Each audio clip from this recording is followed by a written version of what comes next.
Il y a des clubs qui gagnent sur le terrain et puis il y a ceux qui doivent d'abord survivre en dehors. Le FC Barcelone fait partie de cette deuxième catégorie, pas parce qu'il est faible, mais parce qu'il a traversé l'une des périodes économiques, je pense, les plus violentes de son histoire moderne. Aujourd'hui, on ne va pas parler de mercato, ni de but, ni de polémique. On va parler de réalité, de chiffres, de décisions et surtout d'avenir.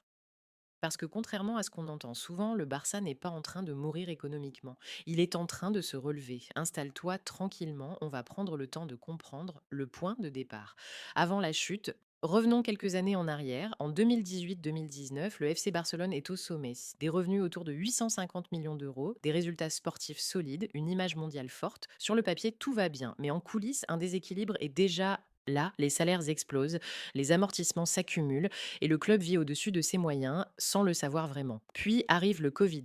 Et là, tout s'effondre. Le choc, le Covid et la tempête financière. Et entre 2020 et 2022, les revenus chutent brutalement. Stades fermés, billetterie à zéro, musées, boutiques, tourisme. Tout s'arrête. Les revenus passent d'environ 850 à 630 millions d'euros. Mais le vrai problème, c'est que les dépenses ne baissent pas au même rythme. Les salaires restent autour de 480 à 500 millions, les amortissements continuent et au total, près de 98% des revenus servent uniquement à payer joueurs et contrats. Autrement dit, le Barça travaillait presque pour survivre, pas pour se développer. Résultat, 97 millions de pertes en 2020, 481 millions de pertes en 2021, c'est là que le club touche le fond. La phase de survie. Éviter la noyade. À partir de 2022-2023, le Barça n'a plus le luxe d'attendre. Il faut vendre des actifs, activer des leviers économiques, restructurer les salaires et surtout réduire la masse salariale. C'est à ce moment-là que beaucoup parlent même de vente de l'âme du club.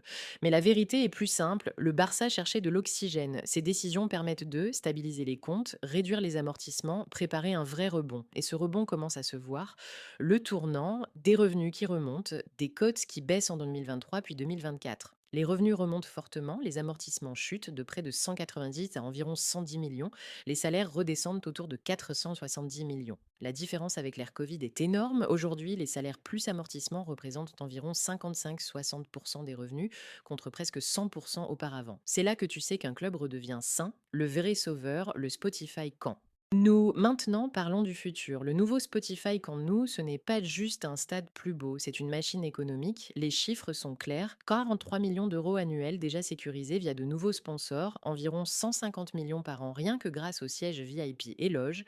Une hausse massive de la billetterie, musées, boutiques, restauration, événements, concerts. À terme, le stade peut générer jusqu'à 400 millions d'euros par an. Oui, une partie servira à rembourser la dette du stade, environ 90 à 100 millions an.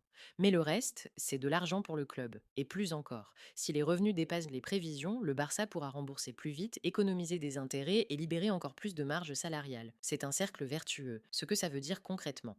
Ça veut dire une chose très simple, le Barça ne sera pas riche demain matin, mais il sera beaucoup plus libre. Après-demain, libre de recruter intelligemment, ne plus vendre dans l'urgence, construire sur le long terme et arrêter de courir après chaque mercato. C'est un projet sur 50 ans, pas sur 5. Si tu es encore là à la fin de cette vidéo, c'est que tu aimes comprendre le Barça, pas juste le juger. Ici, on ne crie pas, on analyse, on explique et on respecte l'histoire du club. Dis-moi en commentaire ce que tu penses vraiment. Est-ce que ce projet te rassure? Est-ce que tu fais confiance à cette reconstruction économique? Lire vos avis, c'est toujours un plaisir. Et si ce format te parle, restez ici, c'est déjà un énorme soutien. On se retrouve très vite. Prenez soin de vous. Et surtout, Visca Barça.